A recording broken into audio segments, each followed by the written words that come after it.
धन्यवाद सर, आपने मेरे को बोलने का अवसर दिया। मैं ज्यादा रेपिटेशन ना करते हुए सीधा बिल का विरोध करने के लिए खड़ा हुआ हूं।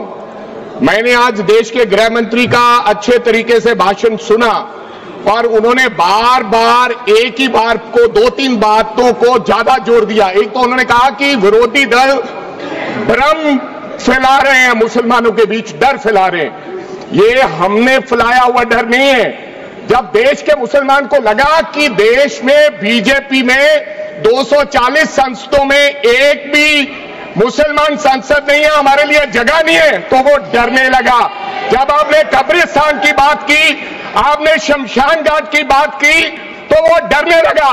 जब गोधरा हुआ, जब मुजफ्फरनगर हुआ, जब दिल्ली हुआ, जब हरियाणा मेवात में दंगे हुए, तो देश का मुसलमान डरने लगा।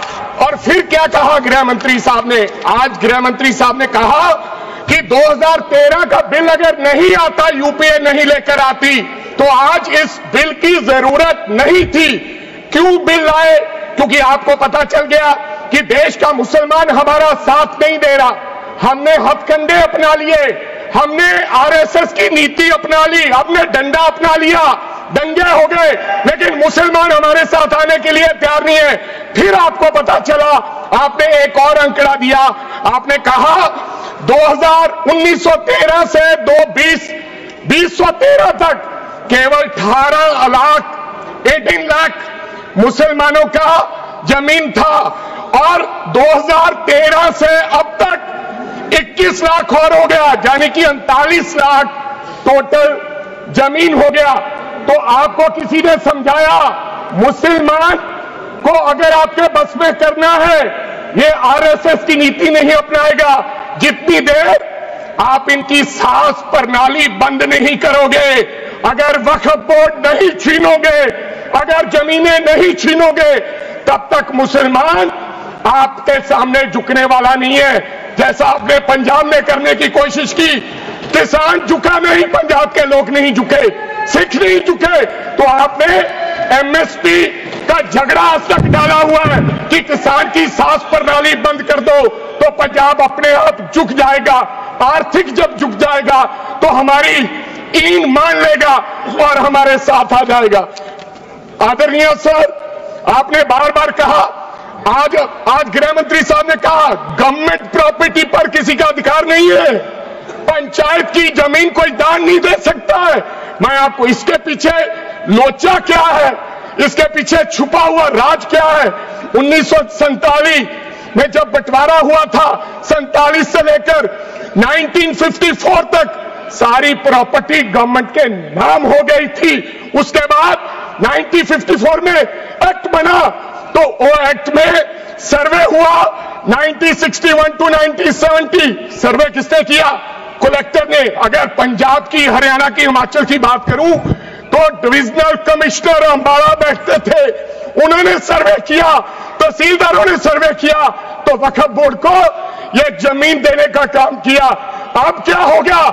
जैसे राहुल गांधी कर्नाटक में भाषण देते हैं, गुजरात में मुकदमा दर्ज होता है, सजा हो गई। गवर्नमेंट की प्रॉपर्टी तो 1947 और 1954 में तो सारी प्रॉपर्टीज गवर्नमेंट की थी।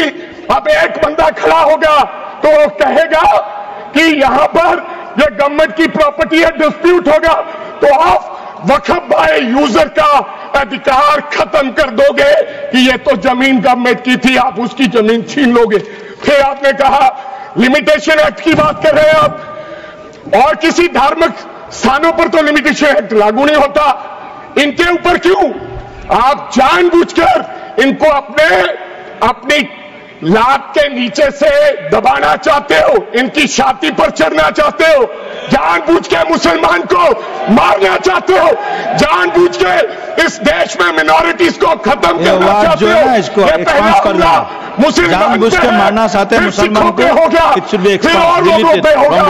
और लास्ट आपने कहा प्रैक्टिसिंग मुस्लिम, एक आपने और कंडीशन लगा दी लास्ट कि 5 साल प्रैक्टिस मुस्लिम होना चाहिए, वो दान दे सकता है। मैं सरदार हूं और ऐसी कई उदाहरणें हैं पंजाब के अंदर। अगर किसी मुस्लिम के पास कब्रिस्तान नहीं था तो सरदारों ने अपनी जमीन देके कब्रिस्तान बनाए। यह कौन सा अधिकार है कि मैं किसी को चीज दान देना चाहता हूं? और इसको कौन बताएगा? रिजू साहब ये बताएंगे कि ये प्रैक्टिसिंग मुस्लिम है या नहीं है? ये सरासर अन्याय है।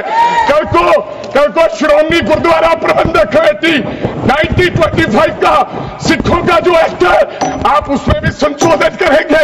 आपको लगता है पहले मुस्लिम मारेंगे, फिर सिख मारेंगे, फिर क्रिश्चियन मारेंगे? ये आपकी सोच है और मैं बिल का विरोध करता हूं।